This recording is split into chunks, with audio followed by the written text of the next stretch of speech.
Hello everyone. I am just posting a quick video to go over the family therapy theory grid. I think you guys have been doing an amazing job. I know a few of you guys have reached out.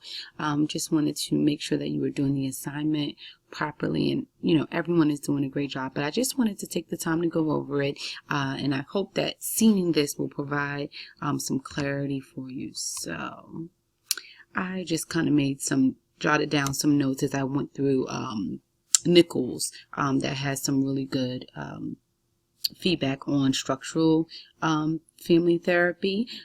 So what you want to do is you want to go to identify at least 5 core concepts of this theory.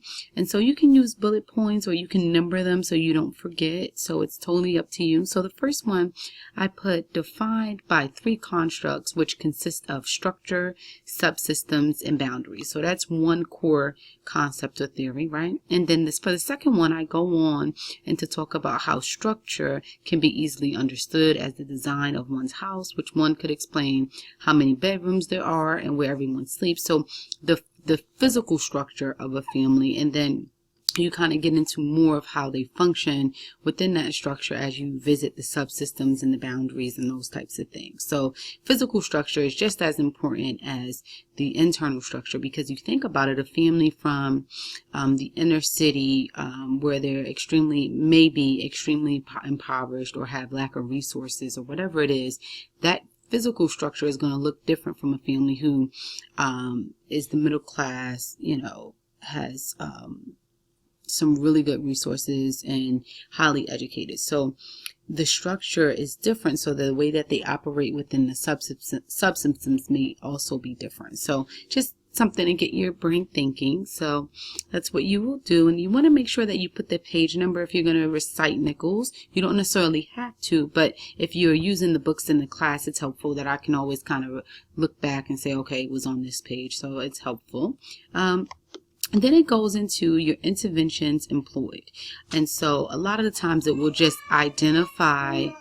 So a lot of the times in the book, it will kind of talk about the different therapeutic interventions. And sometimes you have to just kind of read and find them. But for this structural one, it's laid out for you. So it talks about joining and accommodating is one intervention, so that you become part of the family and you accommodate them based on what their needs might be in that moment. So for example, if I'm joining a family that is struggling to get their child to behave, kind of making it seem like I am on a partnership with them, as opposed to, blatantly stating that they may be the problem. And sometimes they are, and a lot of work that I do, and that's okay.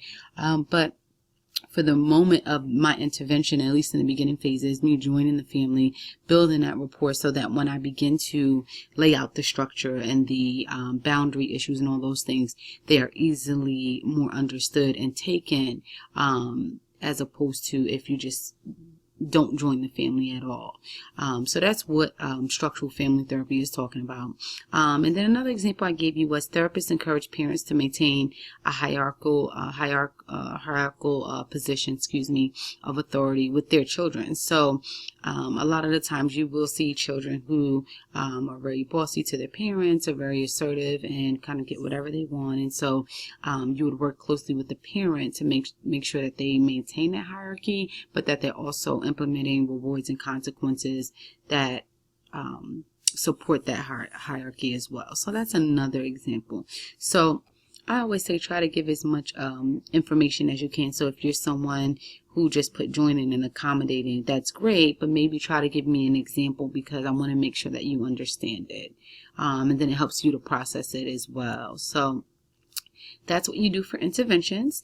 And then for cross-cultural, this is really, some of it you might find in the book, and you may talk about different cultures, but it really is getting you to think about your field experiences, your past field experiences, or anything that you're doing currently in the workplace that may tie into some cross-cultural considerations. So for example, the example I gave is joining can be difficult for families who are mandated for treatment and have a lack of trust for the government and the way that things are, subsystems are designed. So for example, a mother who is seeking family counseling because she lost her children due to abuse.